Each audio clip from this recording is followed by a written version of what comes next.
Era, tudo bem? Vamos falar um pouquinho aqui nessa videoaula sobre a tabela periódica, né? Vamos dividir em 3 aulas para não ficar muito longo, é bastante coisa para falar sobre a tabela. Então, essa primeira aula a gente vai falar um pouco da história, um pouquinho da estrutura, depois a gente dá sequência em outras aulas, beleza? Vamos lá. Vamos primeiro falar aqui do histórico da criação da tabela. Primeiro, o cara veio a ideia de organizar ou de criar uma uma ideia de ter umas características sobre os elementos conhecidos na época foi De Borin. De Borin criou as tríades de De Borin. Qual foi a ideia dele? Uma ideia meio confusa, mas foi o primeiro cara a pensar sem estrutura de experimento, sem nada. Então foi o primeiro cara a ter ideia, né? Ele reuniu os elementos conhecidos em grupos de 3 elementos quimicamente semelhantes, de modo que a média aritmética das massas do primeiro e do terceiro elemento seria aproximadamente igual à massa atômica do segundo. Olha que doideira. Fiz mais ou menos assim, ó. Pegava aqui, por exemplo, aí no nosso slide, massa do sódio. A massa do sódio era igual à massa do lítio, mais a massa do potássio dividido por 2. Pegava 2 elementos, tirava uma média aritmética, e como dava uma massa aproximadamente ao do sódio, ele organizava esses 3 caras, lítio, potássio e sódio, numa mesma tríade. Fez isso com alguns elementos conhecidos. Foi a primeira ideia de organização. Muito precária, sem muito sucesso, mas foi o cara a dar o pontapé inicial na organização e na criação da tabela periódica que nós temos hoje. Né? O segundo cara a falar sobre isso foi Shankor, mais ou menos assim que fala, né? É o parafuso telúrico. Olha a ideia dele. Já em 1862, dispôs os elementos conhecidos em ordem crescente de suas massas atômicas numa linha espiral de 45 graus em volta de um cilindro. Doideira, vai pensando. De modo que os elementos que coincidissem na mesma vertical apresentavam propriedades químicas semelhantes. Beleza. Só que isso só funcionou até o cálcio, que tem número atômico 20. Então, não dava muita estrutura para organizar os elementos conhecidos na época. Então, foi ali, aceitou para a época dele, estudaram um pouco, tentaram ver o quão bom era essa ideia, mas acabou que não funcionou muito bem, né? Mais para frente, veio Newland, em 1864, o cara amava música, então teve a ideia de tentar organizar os elementos químicos com as notas musicais. Doido, né? Um amante da música reuniu os elementos em ordem crescente de suas massas atômicas em linhas horizontais formadas por 7 elementos cada. O 8º elemento apresentava propriedades semelhantes à do primeiro e assim por diante. Está a ideia aqui mais ou menos na tabela, onde ele tinha aqui as 7 notas musicais, onde esses caras estavam reunidos, formavam a primeira oitava. A segunda oitava mostrava que o flúor tinha propriedades semelhantes à do hidrogênio. E aí os caras com propriedades parecidas estavam nas mesmas notas musicais. Funcionou mais ou menos, vamos falar assim, né? Foi aceito por algum momento, teve ali sua ênfase durante a publicação do seu trabalho, mas mais para frente isso foi superado, né? Em 1869 veio Mendeleev. Mendeleev, considerado o pai da tabela periódica. A tabela periódica não é dele, mas a ideia dele deu origem à tabela periódica atual. Então, Mendeleev agrupou os elementos de acordo com seus pesos atômicos e suas características físico-químicas. Mais ou menos o que se tem hoje. Agrupar de acordo com propriedades. Só que Mendeleev pensou em pesos atômicos ou massas atômicas, né? E aí ele falou, os elementos químicos conhecidos na época, cerca de 60, foram ordenados em 12 linhas horizontais, em ordem crescente de suas massas atômicas, de tal modo que os elementos com propriedades químicas semelhantes se localizavam na mesma vertical. Então os caras com propriedades químicas semelhantes estavam nas mesmas verticais, parecido com o que nós temos hoje. E aí propôs a primeira lei periódica, que falava o seguinte, muitas propriedades químicas e físicas dos elementos variam periodicamente em função de suas massas atômicas. Assim, Mendeleev elaborou a primeira tabela periódica.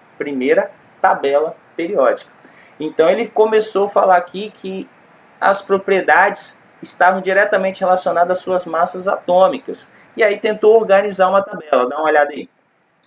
Olha a sacada de Mendeleev. Tinha aqui os seus elementos, organizar em grupos, também em linhas e colunas, está aqui a tabelinha, como é atualmente. E aí Mendeleev fez o seguinte, repara que lítio, hidrogênio, berílio, e aí ele deixava um espacinho branco. Olha o que esse cara previu para a época. Ele falou, vou deixar esse espaço em branco porque eu sei que vai ser encontrado algum elemento químico que vai entrar nessas lacunas, porque ele apresenta propriedades parecidas com esses grupos. Só o cara, hein, bicho? Então, observa-se que ele deixou algumas lacunas na tabela que deveriam ser preenchidas à medida que os elementos fossem descobertos. Ele chegou a prever algumas das propriedades que esses elementos teriam. Mais tarde, suas previsões foram confirmadas com a descoberta do galho, do germânio e assim por diante, né? Então, Mendeleev teve uma ideia muito boa em organizar em relação às suas massas atômicas e às suas características físico-químicas. Só que, mais para frente, veio Moseley, que é o cara da tabela periódica moderna, ou atual, né? Em 1914, aí já tinha mais recurso tecnológico, já tinha mais experimento. Ele usou emissões de raio-x para estudar alguns metais e conseguiu perceber que as propriedades estavam diretamente relacionadas com o número atômico e não com o número de massa, igual era prevista por Mendeleev. Então ele conseguiu organizar a tabela através dos seus números atômicos, em ordem crescente de número atômico. Assim deu origem à nova lei da periodicidade, que fala agora assim, ó, muitas propriedades físicas e químicas dos elementos variam periodicamente em função dos seus números atômicos, que é a lei periódica atual, né? E deu origem não a essa tabela, na época não tinha tanto elemento químico aqui, mas a tabela periódica atual está aqui. Temos hoje um total de 118 elementos químicos organizados por número atômico, em ordem crescente de número atômico. A gente começa aqui pelo hidrogênio, segue à direita para o hélio, depois lítio, berílio, boro e assim até chegar no 118, que é o último elemento químico, né? E qual é a estrutura dessa tabela periódica atual? Vamos falar um pouquinho dela. O que nós temos, né? Na classificação periódica moderna, a tabela periódica atual organiza os elementos em ordem crescente de número atômico. Atualmente são registrados 118 elementos químicos. A tabela é constituída por 7 linhas ou filas horizontais, que são chamadas de períodos, e 18 colunas verticais, conhecidas como grupos ou famílias.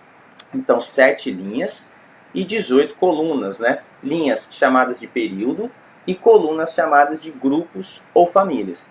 Os elementos são classificados na tabela como metais, ametais, ou também conhecidos como não metais, e os gases nobres. Essa é a tabela que mais se conhece, né, que mais se utiliza, é a mais moderna. Existem algumas tabelas aí com outras classificações, que aparece ali semimetais, que é uma classificação que ficou muito tempo na tabela e estão tirando essa ideia dos semimetais, que seriam elementos que têm características transitórias entre metais e não metais, né? Elementos artificiais, porque tem uma gama de elementos ali que são realmente criados pelo homem, não são originários da natureza e sim criados em laboratório. Então algumas tabelas ainda trazem, né, essa classificação de elementos artificiais, mas hoje já não se usa tanto. Usa a classificação metal, ametal e gás nobre, né? Então, falar dos períodos, que são as nossas linhas horizontais. Os períodos agrupam os elementos que apresentam o mesmo número de camadas na sua eletrosfera. Como assim? Se o cara está no primeiro período da tabela periódica, aqui na sua eletrosfera ele tem apenas uma única camada. Está no segundo período, 2 camadas. Terceiro período, 3 camadas e assim até o sétimo período. Só tem 7 períodos porque nós conhecemos elementos químicos que têm no máximo 7 camadas. Professor, e se mais para frente surgir um elemento químico que tem 8 camadas? Vai ter outro período na tabela periódica? Sim, terá que ser adicionado um outro período na tabela periódica. Mas atualmente conhecemos elementos com no máximo 7 camadas na sua eletrosfera. Famílias ou grupos? São 18 colunas, chamadas de famílias ou grupos, que agrupam elementos que apresentam propriedades físicas e químicas bem semelhantes. Então, nas colunas, famílias, vão agrupar elementos químicos que têm propriedades químicas semelhantes, por isso chamado de família. Lembra lá da genética, DNA? Então, vem mais ou menos nessa ideia. Como estão na mesma família, têm propriedades químicas bem semelhantes. Os grupos são divididos em elementos representativos e elementos de transição. Repara aí nossa tabelinha aí.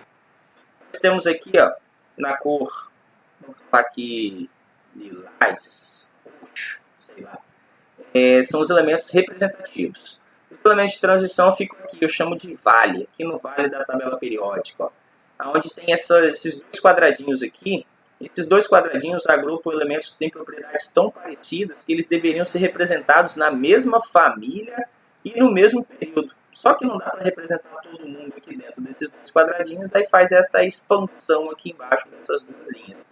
Essas duas linhas, a primeira está nesse quadradinho, a segunda está nesse outro quadradinho. E aí nós temos elementos representativos, que são os roxinhos, elementos de transição, a gente vai ver mais para frente, que a gente chama de transição externa e transição interna, que são esses aqui embaixo. E nós temos os gases nobres que estão aqui na família 18, ou no grupo 18 da nossa tabela. Temos essa divisão dentro da tabela, né? E aí a gente fala, os elementos representativos compreendem os grupos que vão do grupo 1 da tabela até o grupo 18. Até não, desculpa. 1, 2, depois 13, 14, 15, 16, 17 e 18. Esses grupos apresentam nomes próprios.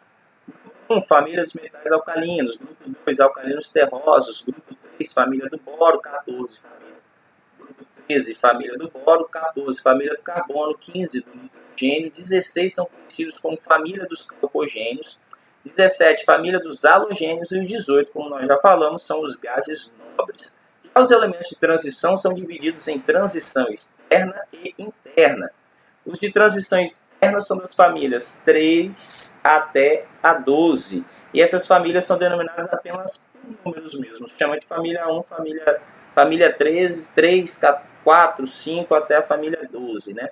Já os elementos de transição interna, que são aquelas duas linhas lá embaixo, são chamados não por famílias, já que todos estão na família 3. Nós vamos falar sobre série. São conhecidos como série dos lantanídeos e série dos actinídeos. Mas a gente vai falar um pouco mais sobre isso. E no final, na família 18, nós temos os gases nobres. São os elementos que formam a coluna 18 da tabela periódica. São chamados de gases nobres, pois são elementos que possuem uma grande estabilidade e não tendem a reagir com outros elementos para formar compostos químicos. Gases nobres vêm da Idade Média, onde os nobres não se misturavam com os outros, então vem daí a ideia, já que esses caras apresentam uma grande estabilidade e não tendem a reagir com outros elementos químicos.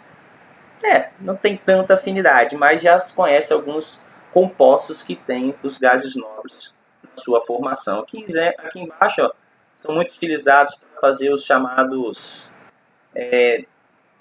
lâmpada neone,